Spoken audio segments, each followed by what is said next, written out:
უახლესი მონაცემებით საქართველოში ავიაგადაზიდვების მოცულობა არის 34%-ით გაზრდილი. ზრდა ამ შემთხვევაში სხვადასხვა ფაქტორით აიხსნება და მათ შორის წითელი ზღვის კრიზისით, რამაც საზღვაო მარშრუტების შეფერხება გამოიწვია და ტვირთების გადაზიდვა საჰაერო გზით დაიწყო. მეორე მიზეზად კი სახელდება ორგანიზაცია ელექტრონული ვაჭრობის ზრდის მიხედვით, ასევე გაზრდილია ის, როგორც ჩინეთში გაზრდილი ტვირთების მოცულობაც. რა ტვირთებზე არის ჯამში ყველაზე მაღალი მოთხოვნა, რომელი მიმართულებები არის აქტიური და როგორ იყენებს საქართველოს მის გეოგრაფიულ უპირატესობას. განვიხილავთ თემას დეტალურად სტუმართან ერთად გიორგი სეთურიძე, პროექტი კამცის ხელმძღვანელი შემოვედა საქმიანი დილას სტუდიას. დილამშვიდობის. დილამშვიდობის. მოგესალმებით. მადლობა რომ მორშაბათ დილიდან ხართ ჩვენთან ერთად. ღვინის გადაზიდვები რამდენად აქტიური საჰაერო გზით? ღვინის ეკონომიკაში არ ჯდება ალბათ.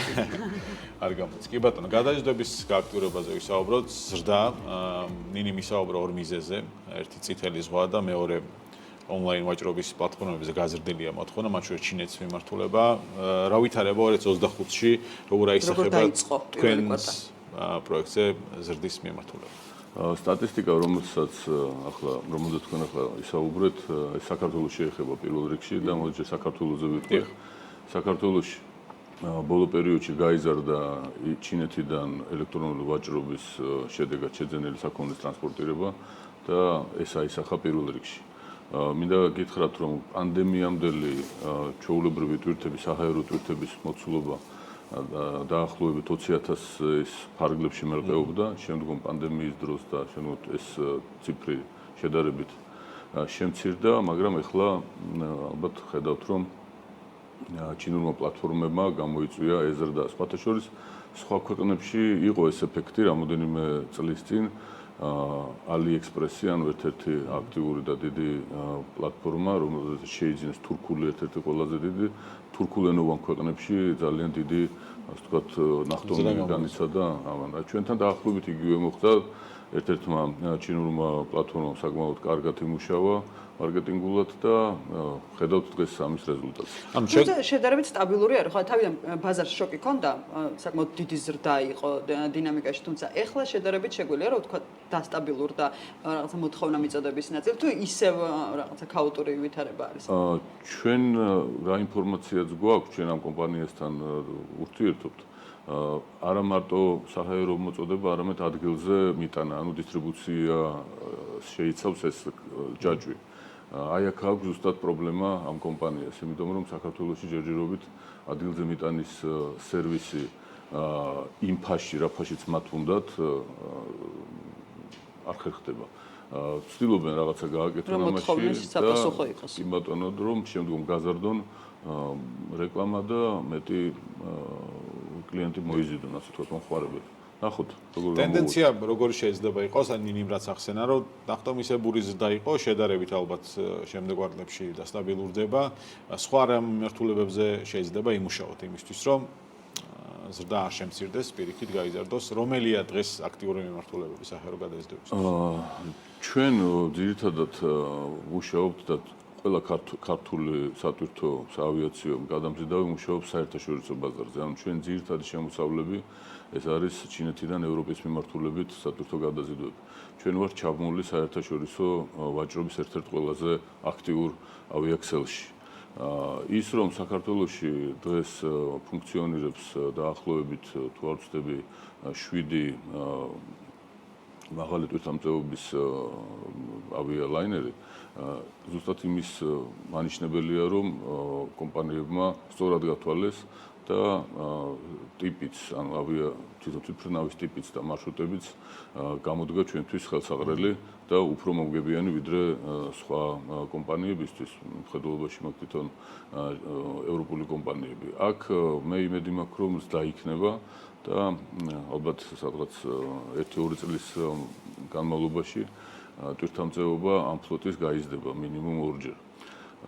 ზოგადად საქართველოს პერსპექტიული ავიაბაზარი ალბათ დაახლოებით 4-5 მილიარდი დოლარის ფარგლებში არის. სატვირთო ორივე ერთად რო ვიგულისხმოთ პერსპექტიული მომხედველობაში და წარმოიდგინეთ ახლა ეს მაყურებელმა სწორად რო გაიგოს, ნახევარი რომ წამოიღოს საქართველოს, ეს ჩვენი დღევანდელი წლიანი შიდა პროდუქტის 10%-ზე მეტია. ანუ 5 წელს ანუ ის განმავლობაში 34%-იანი ზრდა რომ გავზარდოთ მინიმუმ 50-მდე მაინც. ბაზრის წილი რო ბაზრის ქართულმა წილი, კომპანიებმა ბაზრის წამოიღო, წილი, რაც სავსებით შესაძლებელი არის და ანუ გვაქვს ამის რესურსი. რა თქმა უნდა, ამის რესურსი გვაქვს, ბაზარი ჩვენია და ჯერჯერობით სხვა კომპანიების სარგებლობენ. თვითმფრინავების რაოდენობა უნდა გაიზარდოს და არა მარტო თვითმფრინავების რაოდენობა, კომპეტენციაც რა თქმა უნდა, აქ არის ძალიან დიდი კონკურენცია და საჭიროა რომ ჩვენი მგზავრი ჩვენ თვითონ გადავიყვანოთ და ჩვენი ტვირთი ჩვენ თვითონ გადავიყვანოთ. ეს შეიძლება იყოს სურვილი. თუმცა რამდენად არის უკვე ან მოლაპარაკებები დაწყებული ან თქვენ თუ გქონიათ კომპანიებს უწყებებთან შესაბამის უწყებებთან ამასზე კომუნიკაცია, ანუ მოლოდინი რა გაქვთ თქვენ? ერთია სურვილი და რესურსი და შესაძლებლობა, თუმცა მეორე არის აი მოლოდინი რამდენად გამართლებადია. და ხო არ ცვლის რაიმე გეგმებს დავამატებ ნინის კითხვას, ნუ გლობალურ ვაჭრობაში კრიზისის მოლოდინია, ასე ვთქვათ, ტარიფები და ასე შემდეგ, ანუ ამ ეს შეეხება თუ არა გადაждების პირველ კითხვას უპასუხებ ჯერჯერობით, მე პირდაპირ შემიძლია გითხრათ შედეგებზე, ანუ გაორმაგებული არის საქართველოში რეგისტრირებული აქტიური ხომალდები, ავიახომალდები. ანუ ეს ტენდენცია არსებობს და ეს იმედია გაგრძელდება, როგორც სატვირთო, ასევე სამგზავროში. რაც შეეხება აი ამ რყევებს, დღეს საბაჟო გადასახადების კუთხით რაც ხდება, ავიაციაში სამწუხაროდ არის ეს ვთქვათ რყევები. გახსოვთ პანდემიის დროს იყო უზარმაზარი ზრდა, მერე იყო ვარდნა, მერე იყო ისევ ზრდა, ეხლა ეს გადასახადების თემა ზოგადად ძალიან მოქმედებს. ჩინური პლატფორმები ახლა ცდილობენ ამერიკაში, ძირითადად ამერიკაზე საუბარი შექმნა ძალიან დიდი მარაგები და მარაგების შექმნაში ალბათ უფრო გამოყენებული იქნება საზღვაო გადაზიდვები. აქ რა თქმა უნდა საავიაციო, ასე ვთქვათ, ბიზნესი ელოდება, ასე ვთქვათ, რაღაც სტაბილურ ან არ მინდა ვთქვა რომ რამე კლება იქნება, რადგან სხვა ფაქტორებიც მოქმედებს აქვს. თუმცა ცვლილებების მოლოდინში არის სექტორი. კი, რა თქმა უნდა, მაგრამ ძალიან ბევრი ფაქტორი არის. აი ახლა სტამბოლში იწყება კონფერენცია საკმაოდ დიდი, წარმომადგენლობითი, სადაც ხვალ იწყება, სადაც ზუსტად ამაზე იქნება საუბარი. რომ თუ რა მოელის ზოგადად საავიაციო საკითხი. როგორ დაიგმონ მოთამაშეები, როგორ გადავაგდებიან, ნუ ბევრი რამე დამოკიდებული ალბათ მოლაპარაკებებზე, სხვადასხვა ქვეყნებზე, რომელიც ამერიკის შეერთებულ შტატებთან აწარმოებენ, მოკეთ ევროზონაზე რა გავლენა ექნება და ასე შემდეგ. ბევრი მდგენელი შემოგვიყვება. ჯაჭვში ვართ ჩაბმულები, შესაბამისად თქვენგან სიახლეებს ველოდებით. იმ ორი გზერზეც გიორგი სეთურიძე იყო ჩვენთან ერთად პროექტი კამექსის ხელმძღვანელი.